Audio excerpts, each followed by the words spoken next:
the main idea. We already noticed that this is a little bit, okay, go through the class, good plan. So we have this first chapters of the textbook to cover. Yes, there was a question what we're gonna cover or not. Well, first of all, this book was a little bit shrunk compared to the previous one that we used here. So chapters 2, 3 actually used to be 2, 3, and 4. So we going to move after the midterm into a little bit of chapter 4, and then 5, 6, and 7. So chapter 7 will be our last chapter here. So that's the plan, and that's how I guess we're gonna proceed after the midterm exam, which I actually call as a test 1 because it covers chapters 2 and 3 here. So for the midterm that we have next Tuesday,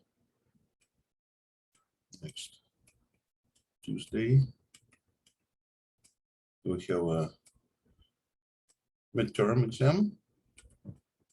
So you should look at 2 chapters. So people keep asking me, Alex, so what should I do? Well, check the lectures. In the lectures, I think I say it in very, very detail what sections are covered. And it doesn't take too long to check the lecture. You just need to click on the recording of the video, and I write these sections in the beginning of the class, so it stays throughout the entire class meeting there. So at any moment you can just click anywhere in that recording and you will see what sections are covered. So I have a feeling that people that ask this just never ever watch any recordings. So I'm wondering, why do I do them? Because this is extremely helpful. And if you really want to study something, then check out the recording, because otherwise you just open the textbook and start doing the exercises. So how would you possibly do them if you were not in class and if you have no idea how to do these problems, don't check the recording. So that makes me be quite puzzled. But anyways, so the homework sections are here. Homework. And it's going to be due on the day of the midterm, which is Tuesday.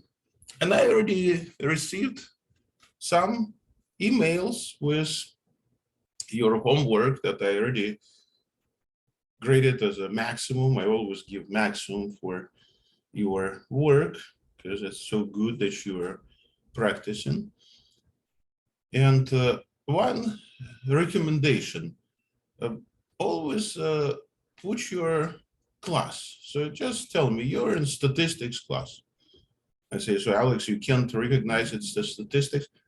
Well, actually in MGF, we also do analogous material. That's why, and I have statistic classes and MGF classes. So it takes me a while to figure out what class you're actually in and to who to give this credit. So, because I have like over than 200 students, I need to go through like 6 rosters and make sure that I find you. And to you, it's much easier just to say statistics. I have one statistics class, so I know for sure who to assign these points to. So please do that. To write the type word statistics takes probably like 2 seconds. It doesn't take too long. And the same is also applied to your midterm exam. So when you be taking a midterm, please email me your work and, well, tell me what class you're in. So this way you will for sure get that grade, because by accident there's people with same last names. I even had 2 students in one class with same and last name and the first name. How about that? So it took me a while to figure out how to assign those points and to who. So that's was a challenge, right? Same first and same last name and in the same class. So I guess they were twins. That's why for convenience, they had same first name as well. But anyways, it's sometimes it's tricky. So please just type the class. It's so simple, and that I believe it's pretty straightforward. And that's what you should do for every class that you take online. Make sure instructor knows who you are. That's important. So anyways, today we're going to go over your questions. So please tell me what problems you would like me to do. There is a problem that I would like to do for you. It's in the section 3.5 on the page 150 to start. So add 150 was 25, so it'd be like 175. So you get to that section 3.5 right away.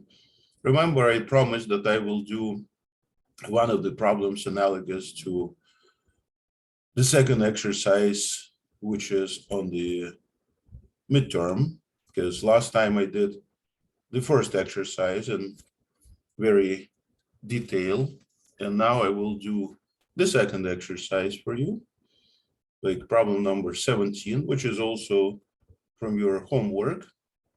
It says that when they decided to test on HIV, they have the idea that less expensive if combine samples together.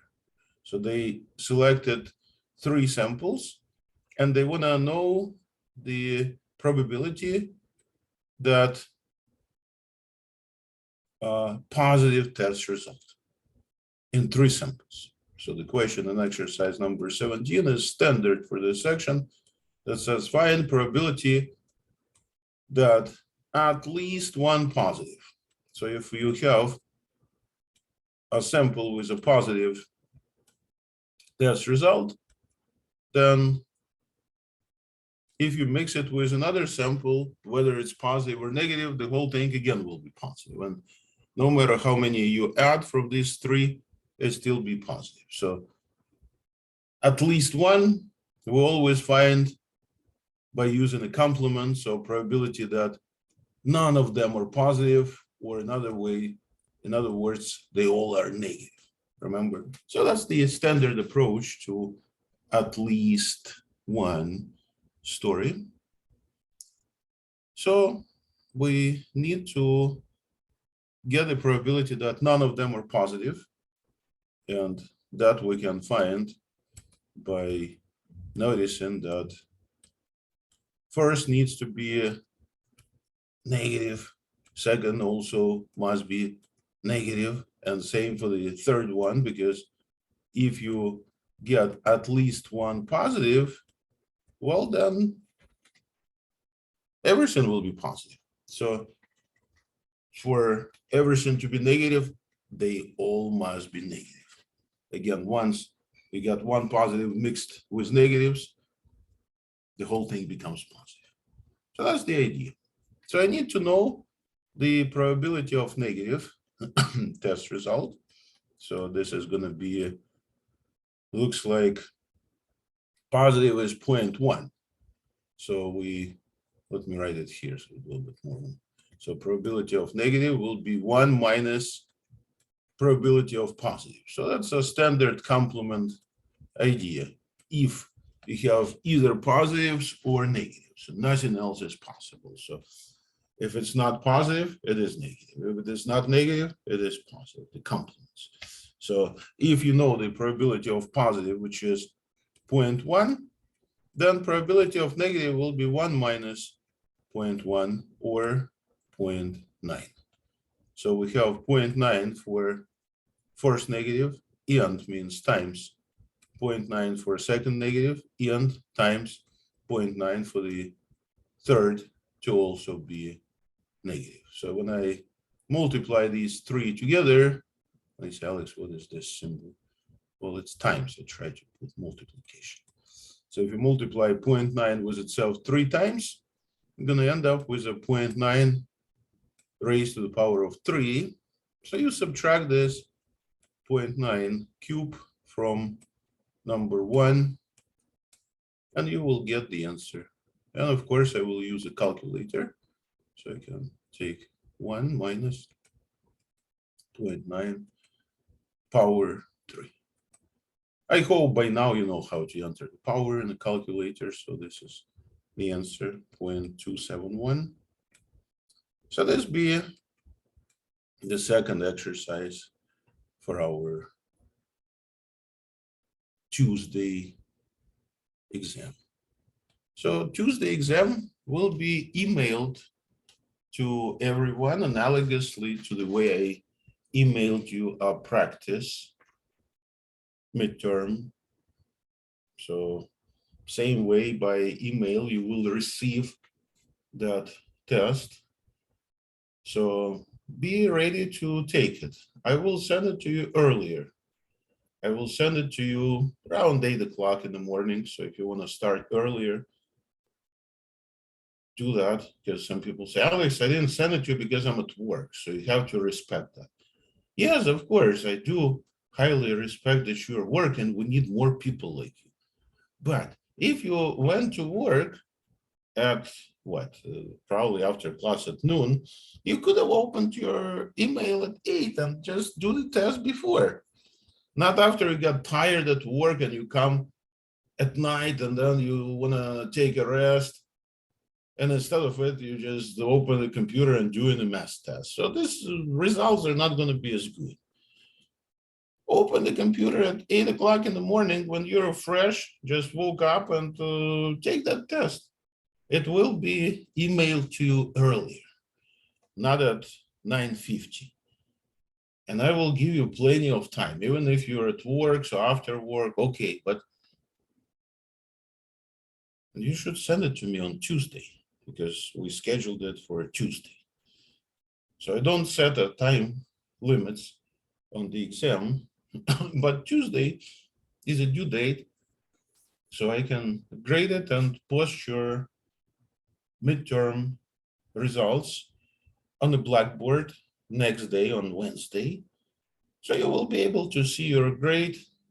I will put 2 grades. One will be midterm, and I will also update your current class grade accordingly with a midterm, with homework, right? We also should get the homework for this class. So make sure that you send it to me anytime from now till the midterm. And again, please just put that you're in statistics class. That will be a big help. So after I grade that on Wednesday, I hope you will check your grade, and then Thursday we can discuss it. So on Thursday, you will know, Thursday next week, you will know your grade for the midterm for the class. If you want to improve it, we can see how this can be done. Don't hesitate. You can talk to me or ask in Zoom chat, whichever way works better for you, because I'm always open towards your ideas how to improve grade. I always think that if you want to do a little extra, I never mind that. It's very good, actually. So keep this in mind. So anything else that you would like me to do or any other questions? So like number 17, I can do problem number 16. Problem number 16 in this textbook is actually very tedious because I don't know why, for some reason, they decided to put 10 elements. That's just too many. I believe in the following versions of this textbook, they used 3 or something, but we can go with a 10. So in the problem number 16, they say there is a batch of 5,000 CDs and they have 3% defectives. So number of defectives is 0.03. And they say they test 10, and what's the chance that batch will be rejected? So probability of rejection is the same as if you had at least one defect. Because if they test CDs, they're not going to test all 5,000. They decided to test only 10 of them. So if they find defective, they say, we found defective CDs there. At least one, that's it. We don't buy it. So look at the previous exercise. Same exact problem. We need to find the probability that none of them defective, just like here we found the probability that none of them was positive. So how can I find probability that none of these defective? Well, I need to know what's the chances that we don't have a defective when we select the first CD. And means times that we don't have defective when it's a second CD. So we need to select 10 good CDs. So what's the chance of that? So non-defective means the good one. So if you try to find the probability that it's not defective, notice I go with the same exact footprints as in the previous problem. So I need to get a complement to the probability of defective, and probability of defective was 0.03, which means that it's 0.97. So you found the complement to defective. So you take 0.97 chance for the first, 0.97 chance for the second, 0.97 chance for the CD number 10. So you multiply 0.97 with itself for 10 times, and that's what you subtract from 1, 0.97 raised to the power of 10. Okay, so let us get the answer here. It's analogous, just different numbers, but there were so minus 0.97, which is raised to the power of 10. And here's the chance that you get at least one, actually, at least one defective. That's a 0.2625. Well, I guess few digits is enough. So the chance that batch of these CDs will be rejected is found.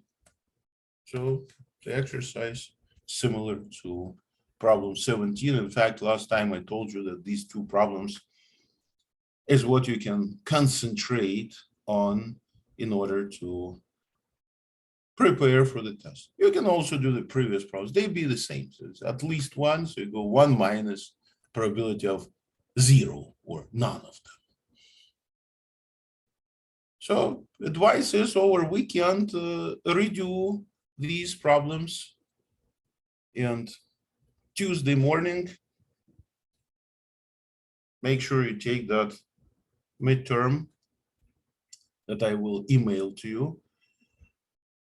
You don't have to log into the Zoom to take this midterm. I will be on Zoom just in case if you need me to help you understand what the question asks, but they be pretty clear. But you can always ask. That's why I will be on Zoom for just in case. So if you have any other ideas, please. If you don't have questions, you can log out and finish up with your homework and send it to me, please. And if you have any questions, you can email to me. I check my email, even on weekend, I still check the email. So don't hesitate. Ask whatever comes in your mind. You can send me homework today or tomorrow or any day. It's due on Tuesday, but if it's ready, then just send it to me, because I receive it and I mark in my grade book that I received your homework. So it doesn't matter if it's today or Tuesday or any other day. Just send it to me.